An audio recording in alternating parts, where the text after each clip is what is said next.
नमस्कार, बहुजन टीवी देख रहे हैं आप और मैं हूं आपके साथ पूजा। इस वक्त हम मौजूद हैं सारनाथ में। उत्तर प्रदेश की अपनी चुनावी राजनीति के दौरान, चुनावी कवरेज के दौरान हमने पूरी कोशिश की कि जहां भी संभव हो इतिहास के कुछ साक्ष्यों को आपसे रूबरू करा सकें, उनके कुछ पहलुओं को आप तक ला सकें। तो हमने वो लगभग सारे प्रयास किए। जब हमने अपनी चुनावी रैलियों की शुरुआत की थी, चुनावी समीकरणों को समझने और समझाने की आपको कोशिश की थी, तो हमने अपनी शुरुआत कुशीनगर से की और कुशीनगर में हमने महापरिनिर्वाण जो स्थली थी गौतम बुद्ध की, वो भी हम आप तक लेकर आए। और इस वक्त मैं जहाँ खड़ी हूँ उत्तर प्रदेश में, हालांकि बहुत सारी ऐसी जगहें हैं जिनका नाता गौतम बुद्ध से है और बौद्ध धर्म से है, लेकिन ये जो जगह है ये अपने आप में बौद्ध धर्म के लिए विशेष महत्व का है, क्योंकि ये वो जगह है जहाँ से असल मायनों में बौद्ध धर्म की नींव पड़ी।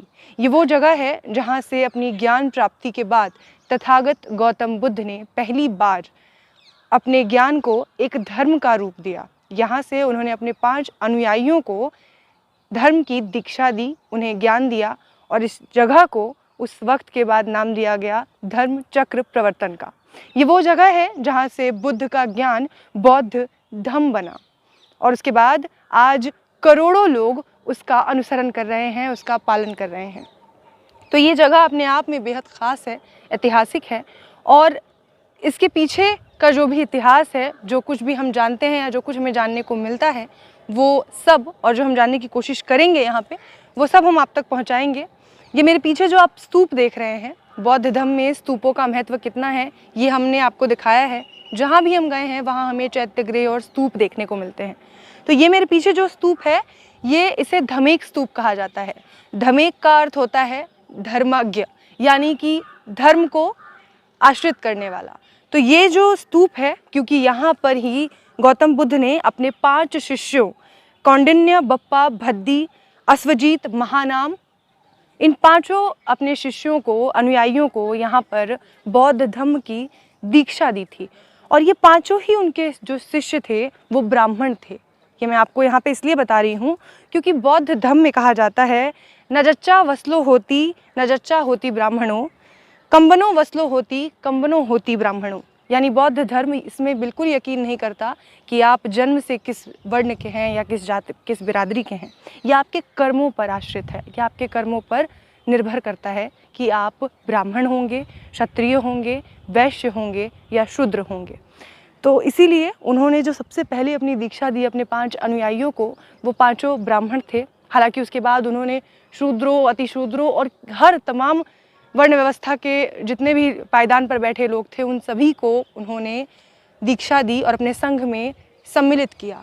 यही श्रावस्ती के एक अछूत व्यक्ति की कहानी जो काफ़ी प्रचलित है, उसे भी अपने संघ में जगह देकर तथागत बुद्ध ने ये जो लंबी वर्ण व्यवस्था चली आ रही थी सदियों से, उसको खंडित करने का काम किया था।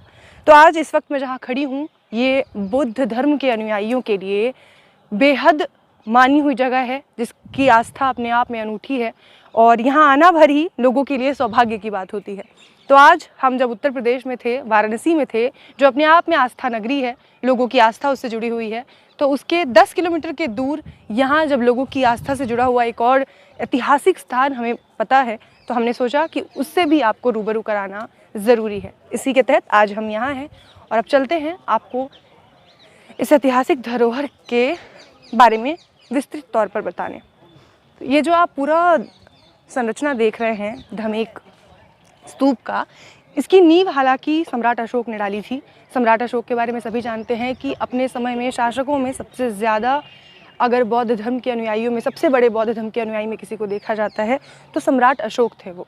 सम्राट अशोक ने 84,000 ऐसे स्तूपों और स्कंदों का निर्माण करवाया। हालांकि 84,000 में से अब बहुत कम ही हमें देखने को मिलते हैं, लेकिन ये पूरा एरिया अगर कैमरे से आप देख सकते हैं घुमाकर, ये चारों तरफ मेरे, तो यहाँ जो आप ये संरचनाएं देख रहे हैं छोटी छोटी, ये वो संरचनाएं हैं जो यहाँ कभी हुआ करती थी। आज से 2000-2500 साल पहले जब इनका निर्माण कराया गया था, तो ये यहाँ पर किस स्वरूप में यहाँ होंगी और उसके बाद उनको जब खंडित किया गया, निस्तनाबूद करने की कोशिश की गई, उसके बाद इनके जो अवशेष 1905 में जब यहाँ खुदाई शुरू की गई, तो पुरातात्विक वैज्ञानिकों को जब मिली, तो उसके बाद इसको कुछ इस तरीके से आज संजो कर रखा गया है। इस धमेक स्तूप के चारों ओर परिक्रमा का बेहद महत्व है बौद्ध धर्म में, इसलिए ये जो जगह है ये परिक्रमा के लिए है। आप इसकी परिक्रमा भी कर सकते हैं और परिक्रमा के साथ ही आप बौद्ध धर्म से खुद को जोड़ सकते हैं। धमेक स्तूप के बारे में, इसकी बनावट से लेकर इसकी ऊंचाई और बाकी जितनी भी जानकारियाँ हैं वो यहाँ लिखी हुई हैं, हिंदी अंग्रेज़ी दोनों में। आपकी सुविधा के लिए इसको मैं पढ़ देती हूँ। स्तूप के उत्खनन से प्राप्त सन 1026 ईस्वी के अभिलेख के अनुसार इस स्तूप का प्राचीन नाम धर्मचक्र स्तूप था। यह संभवतः उस स्थान विशेष का घोतक है जहाँ भगवान बुद्ध ने प्रथम धर्म उपदेश दिया। ये जो स्तूप आप देख रहे हैं इसको इसलिए बनवाया गया था ताकि इस जगह पर ही कहा जाता है, माना जाता है कि भगवान बुद्ध ने अपने 5 शिष्यों, जिनका नाम मैंने आपको बताया, उन 5 को यहाँ पर पहला धर्म उपदेश दिया था। तो इसीलिए उसको आगे ऐतिहासिक बनाने के लिए, जीवित रखने के लिए इसको निर्मित किया गया। इसके शिखर के मध्य में अलेक्जेंडर कनिंघम ने धातु मंजूषा की खोज में लंबवत उत्खनन किया था, जिसमें उन्हें शिखर से लगभग 3.20 मीटर नीचे एक अभिलेख युक्त पट्ट प्राप्त हुआ था, जिस पर 7वीं सदी ईस्वी के ब्राह्मी लिपि में बौद्ध मंत्र ये धम्म हेतु प्रभाव लिखा था। इसके ऊपर जो ये स्ट्रक्चर आप देख रहे हैं, यहाँ कुछ जगहों पर ये जो डिज़ाइन है ये आपको देखने को मिलेगा, लेकिन बाकी क्योंकि ये पूरी तरह से नष्ट हो चुका था लंबे समय के कारण और इसको जो आक्रांता थे उन्होंने भी नष्ट करने की कोशिश की थी, तो उसके बाद गवर्नमेंट ने इसको सेफली रखने के लिए इसके ऊपर कुछ इस तरीके से स्ट्रक्चर बना दिया। लेकिन ये जो असली कलाकारी इसकी कहीं कहीं बची हुई है उसे आप देख सकते हैं, वो इतिहास का असली साक्षात्कार आपके लिए है। और यहाँ लोग जो हैं वो परिक्रमा कर रहे हैं और बौद्ध धर्म के प्रति अपनी निष्ठा को, अपनी आस्था को प्रदर्शित कर रहे हैं।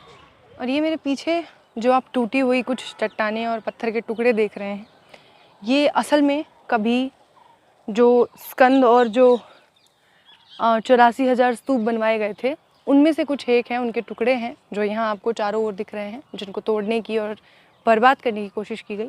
और उसके बाद जो कुछ टुकड़े रह गए उनको आज यहाँ संरक्षित करके देखने के लिए रखा गया है कि आज आप इस रूप में ही सही पर इतिहास को देख सकते हैं, समझ सकते हैं।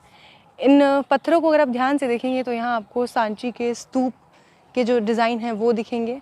उसके अलावा इधर तथागत गौतम बुद्ध की प्रतिमाएं हैं, अलग अलग भाव भंगिमाओं में उनकी तस्वीरें हैं और ये आकृतियाँ इनके ऊपर उकेरी गई हैं। उसके अलावा जो पुष्प हैं जो लगभग हमेशा हमें हर जगह देखने को मिलते हैं, जिस स्ट्रक्चर के साथ जब भी हम सम्राट अशोक के किसी भी डिज़ाइन को आप देखते हैं तो ये जो आप देख रहे हैं इस तरीके के कुछ कमल के पुष्प की पत्तियाँ होती हैं जो आपको यहाँ दिखती हैं और वो डिज़ाइन आपको दिखेंगी। उसके अलावा जो ये सभी दिख रहे हैं आपको, जो जानवरों के डिज़ाइन यहाँ बैठे हुए हैं, तो ये जितना भी बना हुआ है ये सब वो डिज़ाइंस हैं जो हमें सम्राट अशोक के जितने भी शिलालेख और जो कुछ भी ऐतिहासिक धरोहर मिलते हैं उन पर ये आकृतियाँ बनी रहती हैं, जिससे ये साबित होता है कि ये सम्राट अशोक के शासनकाल के दौरान की हैं।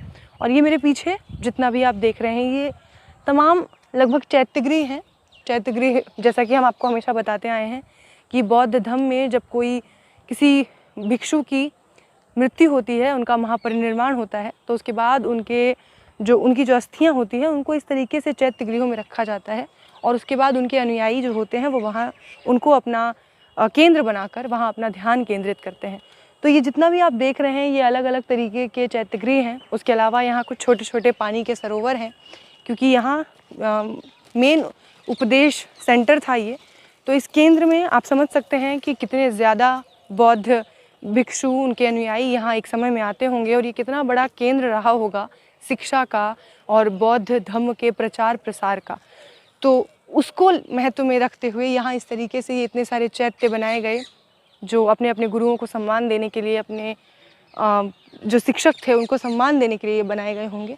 लेकिन अब इनको लगभग बर्बाद कर दिया गया और खुदाई के वक्त जैसे जैसे ये मिलते गए, इस पूरे एरिए को जब खोदा गया, इसके बारे में जानकारी मिलती गई, तो ये सब सामने आए। हालांकि अब सभी अपने स्वरूप में नहीं हैं, लेकिन फिर भी इन्हें देखकर ये समझ ज़रूर आता है कि यहाँ पर जो शिक्षा का केंद्र था एक समय में वो रहा होगा और अपने शिक्षकों को, अपने गुरुओं को सम्मान देने के लिए इन चैत्यगृहों का निर्माण कराया गया होगा। अलग अलग शेप के चैत्यगृह हैं। शायद वो ये बताते हैं कि जितनी हायरार्की होगी उस हिसाब से इनको बनाया गया होगा। और यहाँ पानी के सरोवर भी हैं, तालाब जैसा कुछ स्ट्रक्चर है जहाँ शायद पानी वानी भरने की व्यवस्था हो। तो ये पूरे इतिहास को यहाँ समेटकर आज कुछ इस तरीके से रखा गया है। और देखने में एक नज़र में आपको पूरी छोटे से शहर जैसी बसावट लगती है, लेकिन ये कुछ उससे अलग है। तो सारनाथ के जो मेन अट्रैक्शन पॉइंट है, जो मेन जगह है धमेक स्तूप, उसके जब आप आगे निकलते हैं उससे तो थोड़ी दूर पर आपको ये एक टेंपल दिखता है जो थाई टेंपल है, जिसका पूरा जो रखरखाव है वो एक संस्था है जो थाईलैंड से संचालित होती है, वो करती है। और इस वक्त हम वहीं पर खड़े हैं। यहाँ पर बहुत सारी बुद्ध प्रतिमाएं हैं। यहाँ पर आप धर्मचक्र देख सकते हैं। इसके अलावा ये छोटे छोटे सरोवर बने हुए हैं, जो एक महामाया सरोवर है, एक बुद्ध सरोवर है। और ये मेरे सामने जो प्रतिमा आप देख रहे हैं, ये वही प्रतिमा की रेप्लिका है, बनाने की कोशिश की गई है, जिसको अफ़गानिस्तान में तालिबानियों ने तोड़ दिया था। अफ़गानिस्तान के बहमाई में जो प्रतिमा थी उसको तोड़ दिया गया था और उसके बाद उसकी ही रेप्लिका को यहाँ पे स्थापित करने की कोशिश की गई है। 80 फीट की ये प्रतिमा, इसका अनावरण थाईलैंड के तत्कालीन प्रधानमंत्री ने किया था। 2011 में इसकी स्थापना की गई और ये उसी की रेप्लिका है। इसे आप देख सकते हैं कि चलते हुए दिखाया गया है, क्योंकि बुद्ध धर्म में सीधी सी बात है कि जो बौद्ध भिक्षु हैं उनके चलने को, उनके ज्ञान को वो जिस तरीके से लोगों तक पहुंचाते हैं, उसी का महत्व है। बुद्ध भी जब तक जीवित रहे तब तक उन्होंने अपने ज्ञान को, अपने चलने के ज़रिए ही वो जहाँ जहाँ गए उनका ज्ञान विस्तृत होता गया उनके साथ। तो इस तरीके से इसको दर्शाने की कोशिश की गई है। कमल के पुष्प के ऊपर ये पूरी आकृति बनाई गई है। तो ये यहाँ का सबसे अट्रैक्शन का पॉइंट है। ये आप देख सकते हैं 80 फीट 9 इंच की लगभग ये प्रतिमा इतनी बड़ी है और इसे यहीं जो थाई ये जो सोसाइटी है उसके ज़रिए ही बनाया गया। सारा खर्च जो बुद्ध धर्म के अनुयायी हैं उनके सहयोग से।